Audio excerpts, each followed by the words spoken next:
The Church of England. The Church of England was established in 1534 by English King Henry VIII. The commonly held belief is that he established it simply for the purpose of divorcing his first wife. And where that fact is not inherently incorrect, there is a damn sight more to the story than simply wishing to rid himself of his wife. First, a few pieces of context. Despite the fact that he was actually a spoiled brat, Alexander the Great is regarded as a father figure of the Western world. His conquests were plentiful and his empire was vast. But for now, the only part of his rule we need to focus on is his early version of the divine right of kings. He eventually proclaimed himself son of Zeus, most divine of the Greek pantheon, and therefore his actions were sanctioned by a higher power. Keep this in mind as we fast forward a few thousand years. When the final aspects of Rome finally fell in 1453, with the fall of Constantinople, numerous Greek historians and philosophers have fled from Ottoman rule and moved to the Latin states of Italy, where they brought with them a renewed love of the classics, including the legends of Alexander the Great. This, in turn, caused a chain reaction from the warring near-dystopian past of the medieval era, which you may know as the Renaissance. See, the Renaissance was far more than just noble lords and masters granting patron to talented artists and sculptors. It also created the concept of the Renaissance prince, and the aforementioned Henry VIII is a prime example of the Renaissance prince. Your right to rule is divine, therefore all your actions are sanctioned, so long as they are done in accordance to the Catholic Church.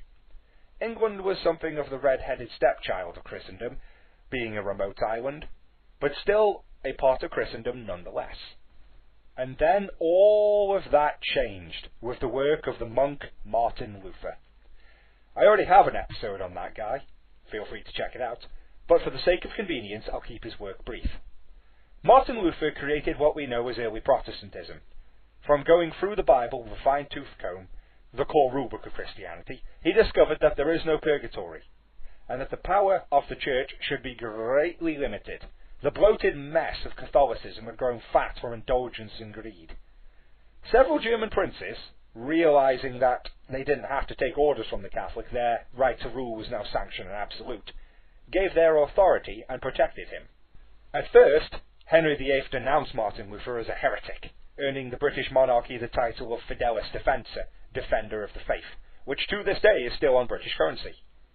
Yet over time it occurred to him that no longer did he need to kowtow before the Pope.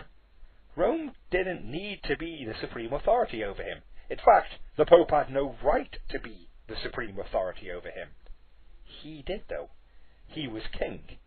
God had placed him in that position.